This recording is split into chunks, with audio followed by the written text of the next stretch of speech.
qu'est-ce que nous pouvons encore retenir ici?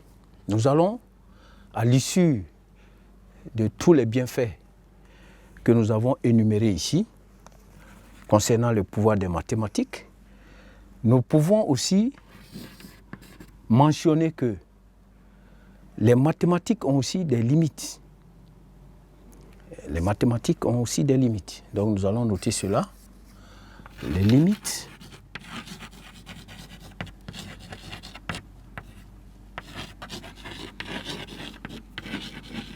de la logique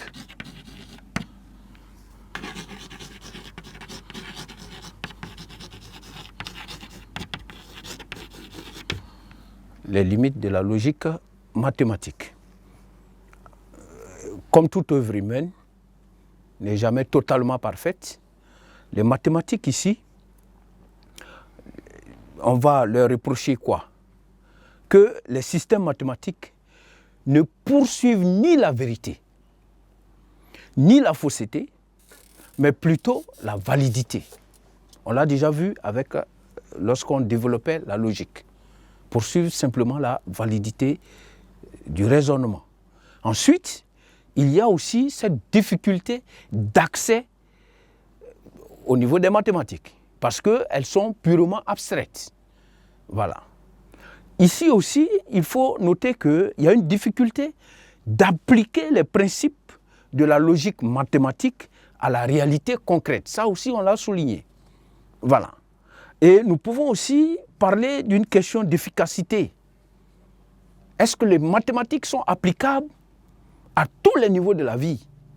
C'est ça. Et si nous prenons le cas des sciences humaines, elles sont très réduites là-bas.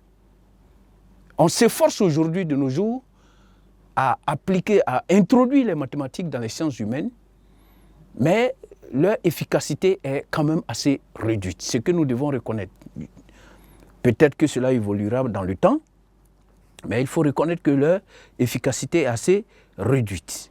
Il y a aussi qu'au niveau des domaines, dans le domaine religieux par exemple, le domaine religieux, le domaine affectif, il y a aussi le domaine des états, bien sûr des états affectifs, le domaine des cas de conscience, voilà, les qualités sensibles, tout ça, les mathématiques ont un faible rendement à ce niveau.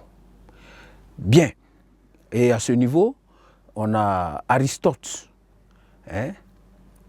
qui dit que dans le domaine des affaires humaines ou de la contingence, les mathématiques ne peuvent pas véritablement s'appliquer dans ces domaines-là.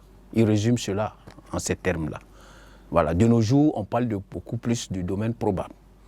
Bien, et vouloir aussi tout soumettre à la rigueur mathématique, à la rigueur ou à la logique mathématique, c'est appauvrir en quelque sorte, ou quelque part, la complexité et la richesse du réel ou de la vie.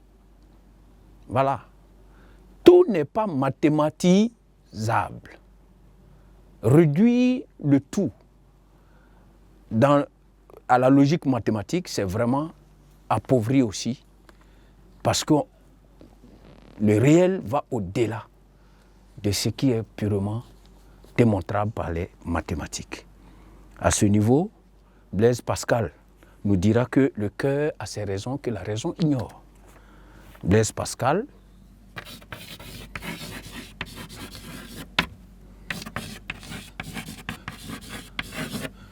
Blaise Pascal 1623 1662, qui nous dit que le cœur a ses raisons que la raison ignore, ou bien que la raison ne connaît pas elle-même. Bien.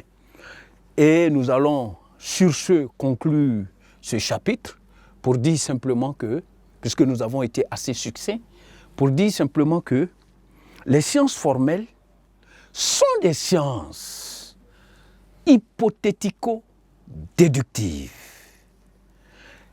Et par conséquent, elles sont rigoureuses et cohérentes. Tout de même, on peut retenir à ce niveau-là aussi que ces sciences-là ont un pouvoir énorme, en particulier les mathématiques.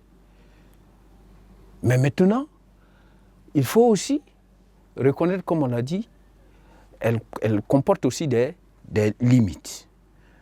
Voilà ce que nous pouvons dire sur ce chapitre de façon regroupée et succincte. Et maintenant, nous allons, après, procéder à des exercices pour renforcer les acquis. Merci.